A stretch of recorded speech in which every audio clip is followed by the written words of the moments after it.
સવારના ઉઠીને આપણે આયા ઘર બારા આપણું ઘર છે ને પછી વાટકામાં ચા લીધો કે હવે ચુસ્કી એક મારી લો ફોરી ફોરી, પછી ચા અને થોડી ટાઢી રોટલી હતી બે કાઢું. પછી કીધું હાડો કીધું હવે આપણે બાઇક લઈને જો બાઇકને પછી માર્યો શેલ, અહીંયાથી પછી આવ્યા રોપા બારા. આ આવતા અમારે ઘરની બારે રસ્તો છે, અહીંયાથી પછી કીધું હાડો એડન. પછી આપણે આવી જાય સીધા 4 લાઇનમાંથી કસ્ટમ રોડે, અહીંયા એક ભાઈને મૂકવા ગયા હતા. પછી આવી ગયા ચોકડીમાંથી જે સામખિયાળીવાળી કહેવાય એ. પછી આવી ગયું શિવશક્તિ પાર્લર, અમારા ભાઈબંધનું જ છે. પછી અહીંયાથી કીધું હેડો કીધું દાવા જ આપણે ઉપસરપંચ સામે, ને સામે તમને દેખાઈ રહી આપણી છે ઉપસરપંચને આ મુકેશભાઈ ગુજ્જર જે 5 દિવસથી અમારે હોટલની સામે હલવાણ્યા છે, અહીં ઊભા છે. પછી અહીં આપણે હોટલે લીધો થેલો અંદર જાય. પછી આવી જાય દૂધ લેવા પ્રવીણભાઈ રાજેશ્વર અમૂલ પાર્લરની આ દૂધ લઈને પાછા નીકળ્યા, એટલે સામે પછી આપણે હોટલ આવી જઈ થોડીક. પછી પહોંચી જાય હોટલે. આ ઉપસરપંચ ચાના ગોળની ચાથી ફાયદા જે થાય એ બધા બોર્ડ મારેલ છે કે પીવો black tea, green tea, lemon tea, ગોળની ચા, કોફી.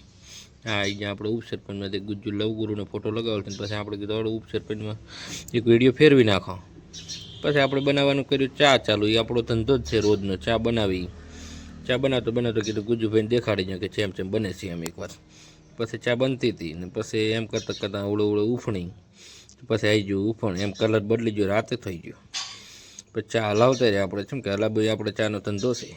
પછી અહીંયા ચાનો કેટલો ભરીને કર્યો તૈયાર. પછી સવારના ચુસ્કી મારી દીધી, જેમ કે ચાની ચુસ્કી માર્યા વગર મેરી દિમાગી બત્તી નથી જલતી. 2 3 એક નહીં પણ 3 4 મારે.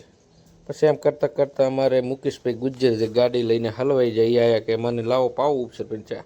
આ અમારે વિષ્ણુભાઈ બેઠા હવારના થોડી લે. ને આ અમારે કવિરાજ છે, જીગરી યાર છે, પોતે આમ જ કરતા હોય છે, લાઈક કરો. પછી અહીંયાથી નીકળે મુકેશભાઈ ગુજ્જર કે મને કે તમારે ખેતરે લઈ જાય. મેં કીધું હેડો ને એમાં શું ના છે, ખેતરે તો તમને લઈ જવાના જ હોય ને. પછી એમ કરતાં પહોંચી જાય અમારે ખેતરે. આ એડા વાયા છે હમણાં. આ અમારો ઝાટકા મશીન છે, કાલે નવું લાવ્યું છે, 8-9 હજારનો છે. પછી કીધું એડા બતાવવાનું. પછી થોડો બોરો કીધું મુકેશભાઈ કે બોરો ખાવા છે. મેં કીધું હળવો હતો ને બોરો ખાઈ લે આપણે, ચો ના પાડ્યો તો મને બોરોને થોડો ના પાડો. પછી બોરો ખાતા ઓળે મુકેશભાઈ બોરો ખાવા માંડી જાય. મને કે અમારે તે પર ડુંગરમાંથી કે બોરો થાય. મેં કીધું અમારે તો ખેતરમાં જ થાય, ડુંગરમાંથી ના થાય. એમ કરતાં ભાઈ નીકળે. પછી અમારે વિષ્ણુભાઈનો છે ભવાની શ્રી હીરો શોરૂમ.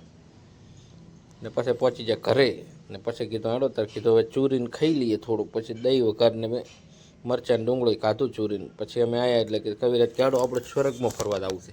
મેં કીધું સ્વર્ગમાં તો કીધું ત્યાંથી વાત છે કીધું આપણે જવાની. ના કે મુકે જમીનમાંથી સ્વર્ગ બનાવ્યું છે. મેં કીધું સારું કહેવાય તો કીધું બતાવો પછી દેશું. આ રહ્યું શું છે આવું તોહાડા કાઢી તમે જણાવજો કે શું કહેવાય આને. જો હવે સ્વર્ગના તોહાડા નીકળ્યા છે, દોડાવવા માંડ્યા છે. અમારા કવિરાજ કે હેડો સ્વર્ગમાં બતાવો. મેં કીધું વાંધો નહીં બતાવો હડો. પછી આવી ગયો આને શું છે કોમેન્ટમાં કેવરાયા તોહાડા નીકળે કહેજો જે છે વસ્તુ સારી. ને આ અમારે ભાઈ છે શરમાઈ જાય વ્લોગમાં આવતા હતા. પછી આ અમારે પંકજભાઈ ને મુકેશભાઈ ને માલાજી રાયકા બેઠા હતા. ને આ કવિરાજ કંકુતને ફેરવે છે. કવિરાજ કે હાડો આપણે જમવા દઈએ. મેં કીધું હાડો જમવા દઈએ, કેમ ના દઈએ. પછી અમે કવિરાજને જમવા આવી જાય. ને આ કોણ છે એ કોમેન્ટમાં કરી દો, આ ગુજ્જુભાઈનો છોકરો છે. ને પછી આવી જાય હિતેશભાઈ મને કે ચા પાવો ઉપસરપંચ. મેં કીધું પાઈ જાય. ને આ પરેશિયો અને હિતેશ ધનગઢવી મને કે હાડો